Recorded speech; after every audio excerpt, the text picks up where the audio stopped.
Hello viewers, तो आज हम करेंगे NCERT exemplar class 10th exercise 8.3 trigonometry की है ये। Question number 3, if tan a is equals to 3/4 then sin a cos a is equals to 12/25। ये हमें प्रूव करना है। ओके, तो यहाँ पर देखिए tan a का रेशो गिवन है हमें 3/4, और हमें ये भी पता है कि tan a का रेशो परपेंडिकुलर और बेस का रेशो होता है। यानी हम ट्रायंगल से समझ लेते हैं कि जैसे ये एक ट्रायंगल है, ट्रायंगल ए, इसको हम ए नाम दे देते हैं क्योंकि हमें tan a गिवन है, तो इसे हम थीटा लेंगे। तो ए, बी और ये सी, ये हमारा ट्रायंगल गिवन है। तो यहाँ पे कह रहे हैं कि tan a is equals to 3/4। अब हमें पता होता है कि tan a perpendicular upon base होता है, यानी परपेंडिकुलर और बेस का रेशो होता है, जो रेशो हमें 3/4 गिवन है। ऐसा ही है ना? तो 3/4 इस तरीके की रेशो में ये वाली लेंथ है BC की और BA की। तो हम इसमें इसकी लेंथ और इसकी लेंथ इसी रेशो में लेट कर सकते हैं, 3 और 4 की रेशो में। तो let the length of the perpendicular, इसको मैं शॉर्ट में लिख रही हूँ, let the length of the perpendicular be 3x and base, length of the base be 4x, क्योंकि 3x और 4x की रेशो में इन दोनों की लेंथ गिवन है, तो इनको हमने लेट कर लिया है। अब पाइथागोरस थ्योरम से हम ये वाला हाइपोटेन्यूज निकाल सकते हैं बाय पाइथागोरस थ्योरम। इसको आपको पूरा ऐसे लिखना है,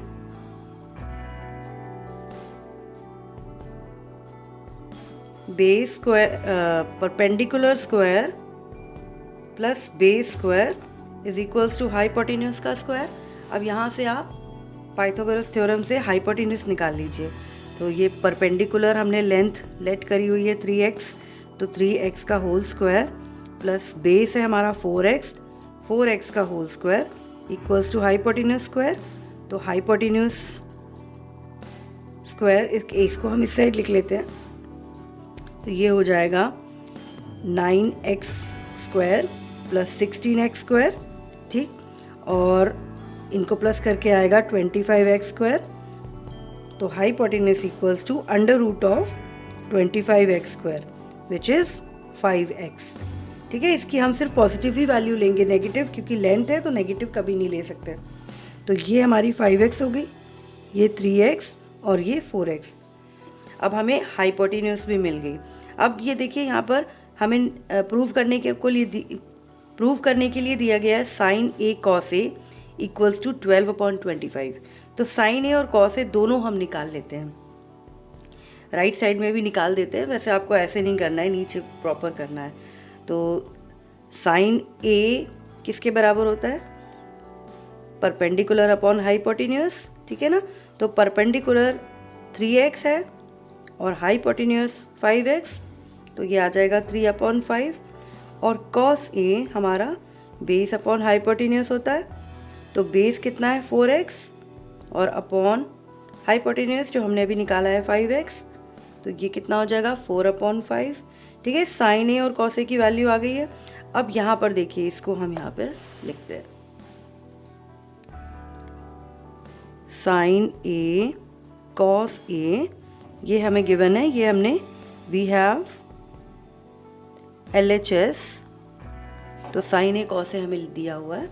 तो sin a की वैल्यू हमने 3/5 निकाली है, ये देखिए, और तो ये हम sin a की जगह पुट करेंगे 3/5, और cos a की निकाली है 4/5, यहाँ पर पुट करेंगे। तो ये क्या आ जाएगा, 4 3 = 12 और नीचे 5 5 = 25 विच इज़ RHS। ठीक है, तो हेंस प्रूव्ड।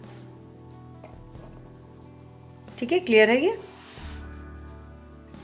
तो नेक्स्ट क्वेश्चन देखते हैं, question number 4, sin alpha plus cos alpha into tan alpha plus cot alpha equals to sec alpha plus cosec alpha. ठीक है, ये प्रूविंग वाला क्वेश्चन है। LHS और RHS को इक्वल प्रूव करना है। तो इसमें देखिए, यहाँ पर आइडेंटिटी तो हमें कोई मिल नहीं रही है और ना ही कोई चीज़ कॉमन मिल रही है जो हम इसको एक साइड रख सकें। तो इसको हम साइन और कॉस की टर्म्स में पूरे इस टर्म को कर लेंगे। यानी ये तो ऑलरेडी साइन और कॉस हैं और ये है टैन, तो टैन को हम साइन अपॉन कॉस लिख सकते हैं और कॉट को हम कॉस अपॉन साइन लिख सकते हैं। तो यहाँ से स्टार्ट करते हैं। वी हैव LHS, अब यहाँ से LHS लिख लेते हैं पहले, sine alpha plus cos alpha, और ये है tan alpha plus cot alpha. ठीक है, अभी हमने RHS नहीं लिखा है, LHS से स्टार्ट कर रहे हैं, तो ये तो एज इट इज़ हम इसको उतार लेंगे, sign alpha plus cos alpha, और इसको साइन और कॉस की टर्म्स में कन्वर्ट कर देंगे, तो ये टैन थीटा की जगह, टैन अल्फा की जगह आ जाएगा sine alpha upon cos alpha, और कॉट अल्फा की जगह कॉस अपॉन साइन। ठीक है ना, cos alpha upon sine alpha. ठीक, अब प्रॉपर इसको सॉल्व कर लेते हैं LCM निकाल के, क्योंकि इसमें तो कुछ हो ही नहीं सकता है, तो इसे एज इट इज हम रहने देते हैं। तो यहाँ पर लिख लेते हैं sine alpha plus cos alpha as it is, और इसको हम LCM निकाल लेते हैं। इसका क्या आ जाएगा, कॉस अल्फा साइन अल्फा। ठीक है, कॉस अल्फा साइन अल्फा, और ऊपर देखिए यहाँ पर आ जाएगा साइन स्क्वायर, जैसे कॉस साइन ज़र, तो sine into sine, sine square alpha, और यहाँ आ जाएगा कॉस स्क्वायर अल्फा। ठीक है, अब देखिए ये आइडेंटिटी मिल रही है हमें sign square theta plus cos square theta वाली, तो इसकी जगह पर 1 आ जाएगा। तो नेक्स्ट स्टेप में हम इसकी जगह पे 1 लिख देते हैं, साइन अल्फा, ये तो आप एज इट इज इसको उतार लीजिए, और इसकी जगह पे ऊपर 1 आ जाएगा। यहाँ पर आप रीज़न दे सकते हैं, because sine square theta plus cos square theta equals to 1। ठीक है ना, अब इसकी जगह हमने 1 लिख लिया और नीचे एज इट इज उतार लिया कॉस अल्फा साइन अल्फा। ठीक है ना, अब इसको दोनों टर्म्स को मल्टीप्लाई करते हैं। यहाँ पर देखिए ब्रैकेट हमने लगाया है, अगर यहाँ पर ब्रैकेट नहीं लगाया होता तो कन्फ्यूजन हो जाती कि सिर्फ इसी से मल्टीप्लाई है। तो कुछ बच्चों का यहीं पर सिली मिस्टेक होता है कि ये पूरी टर्म में ब्रैकेट नहीं लगाते और डायरेक्ट इसको सॉल्व करने लगते हैं। लास्ट में आते आते अगर सपोज यहाँ ब्रैकेट नहीं होता तो direct cos theta cos alpha को इससे मल्टीप्लाई करना स्टार्ट कर दिया होता, तो गलत हो जाता है ना। तो इसीलिए जहाँ ब्रैकेट लगाए पहले उसको ब्रैकेट लगाइए, ब्रैकेट नहीं छोड़ना है।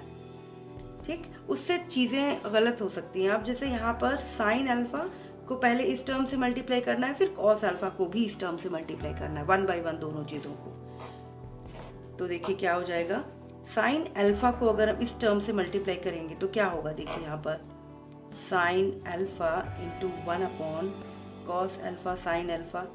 यहाँ पर अगर हम मल्टीप्लाई करेंगे तो ये साइन अल्फा कैंसिल हो जाएगा, तो 1 अपॉन कॉस अल्फा रह जाएगा यहाँ पे, तो यहाँ पर 1 अपॉन कॉस अल्फा रह जाएगा। और उसी तरीके से जब इस वाली टर्म को इससे मल्टीप्लाई करेंगे तो कॉस और कॉस कैंसिल हो जाएंगे, तो 1 अपॉन साइन रह जाएगा, 1 अपॉन साइन अल्फा रह जाएगा। अब साथ में आपको ये देखते हुए चलना है कि RHS में आपके पास आपको क्या लाना है, secant alpha plus cosec alpha लाना है। तो देखिए यहाँ से सीकेंट और कोसेक दोनों आ सकते हैं।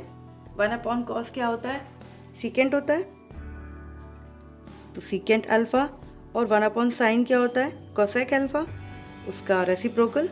तो ये इस तरह से आ गया, okay, which is equals to RHS, hence proved, right. Next question, question number 5, √3 + 1 इंटू 3 minus cot 30 degree equals to tan cube 60 degree minus 2 sine 60 degree. इसमें सिंपली तो वैल्यूज़ पुट करनी है, कॉट 30 की आपको पता होनी चाहिए, टैन 60 की पुट करनी है यहाँ पे, साइन 60 की, और नॉर्मल इसको सिंप्लीफाई करना है।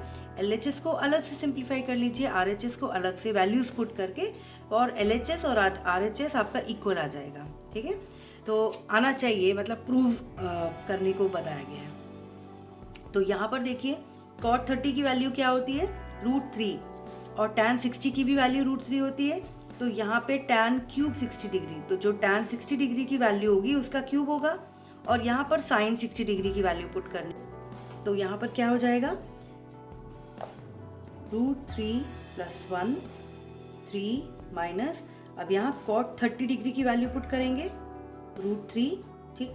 अब tan 60 डिग्री की वैल्यू यहाँ पुट करेंगे, उसका क्यूब है ये, तो √3 का क्यूब हो जाएगा और -2 sin 60 डिग्री, सॉरी यहाँ पर वैल्यू पुट करनी है, 2 इंटू साइन 60 डिग्री की वैल्यू क्या होती है, √3/2, ठीक है।